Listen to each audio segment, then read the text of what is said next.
3 years ago, U.S. President Barack Obama announced the Power Africa initiative to double access to power in sub-Saharan Africa. More than 2/3 of the population of sub-Saharan Africa is without electricity, and more than 85% of those living in rural areas lack access. The Electrify Africa Act was passed by both chambers of the U.S. Congress after nearly 2 years. And joining me in the studio is Martin Lowery, Senior Vice President for External Affairs and Member Relations at the National Rural Electric Cooperative Association, NRECA. Martin, welcome to Africa 54. Thank you so much, Esther. It's a real pleasure to be here. Sure. I'm looking at this, which is quite an ambitious program. When you think about 85% of the population in rural sub-Saharan Africa without power, can this really be achieved? 550 million to 600 million people by estimates. I think that's one of the important aspects of why it took 2 years for the Electrify Africa Act to be completed by the Congress, because there were a lot of issues that were discussed around, can this possibly be done? We felt strongly through the whole advocacy process that you had to begin with the principle that access to electricity is a fundamental right of a human being, and you've got to figure out a way to do it. I would say collaborative approaches are the only way we'll achieve it. And when you look at Africa, of course, there's no doubt there's enormous potential with all these vast, newfound and discovered reserves of oil and gas. Right. But what really needs to be done to make use of this potential? That's a very tough question, and one that, politically speaking, was one that was debated for the 2 years. Do you look at only a renewable energy strategy, or do you have to look at fossil resources as well, like oil and gas? The argument that won the day was you've got to look at an all-of-the-above strategy. If you don't do that, you'll be leaving people behind for years and years. The other piece of it, though, is you need pipeline for natural gas, and the whole pipeline infrastructure issue will require some innovative approaches for what we would call off-grid technology. And again, when you look at the Electrify Africa Act, it's been called a life-changing legislation. Can you simplify that for us? Well, first of all, I would like to compliment the authors on both sides of the aisle, because this was a huge bipartisan success in a period of time when we mostly have gridlock. So we've got Senator Cardin from Maryland, Senator Corker from Tennessee. You've got Representative Royce from California and Representative Engel from New York.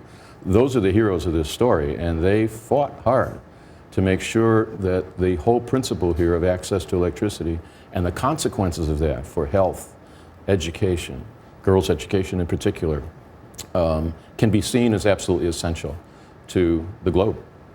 You know, many people are looking forward to this. I grew up in a country where I didn't have electricity. I had to use a lantern sometimes to do my homework. And I'm just wondering, since the Electrify Africa Act was, passed, have you been on the ground yet? Which countries have you started working on, and maybe what are the challenges so far? Yes, and I would say that the work we've been doing recently was inspired by the Electrify Africa Act. We're only at the beginning stage of looking at the collaborative approaches. But for example, we're working in Ethiopia right now with the government on a national electrification strategy. We're doing the same in your home country of Kenya. We're working with Uganda specifically on a rural electrification strategy. We're working in Liberia with an off-grid approach to solar energy, and then combining that with a question of where you already had diesel available, diesel oil for generation, how would you bring in solar to be able to offset the need to run that diesel 24/7? The major projects going on right now. So when you look at some of the countries, sometimes what you run into is bureaucratic tape. Yes. And I'm wondering whether you've run into that yet and how you deal with that. We run into that all the time, and it's not just a situation for the continent of Africa. We've been at this business since 1962 on a not-for-profit basis, and everywhere in the world you have to worry about the role of the national government in relationship to people having control of their own destiny. So we constantly work toward the kind of national legislation which ensures that the government does not control the outcome, that it's a public-private partnership, just as it occurred in the United States. Tell me a little about how the electric cooperatives work, to be able to get electric to people, especially in remote areas of the continent. Well, it replicates what was done in the United States going back to 1935, which is that the local people if it's a cooperative, and you can't always do that, so there's a caveat on that, it depends on the national enabling legislation. But suppose that enabling legislation allows for a true cooperative. That means the local people who are basically providing themselves the service of electricity own the organization.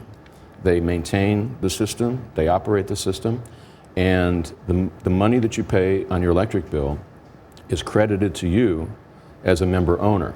So there's basically patronage capital. Your patronage of the cooperative builds over time, and most cooperative boards of directors, locally governed boards of directors, will on an annual basis return a certain amount of that retained earnings to the consumer. Martin, I wish we had more time to look at technology and how this can work with electrifying the rural areas of the continent of Africa, but thank you so much for coming on to Africa 54. Thank you. Martin Lowery is Senior Vice President for External Affairs and Member Relations at the National Rural Electric Cooperative Association, NRECA.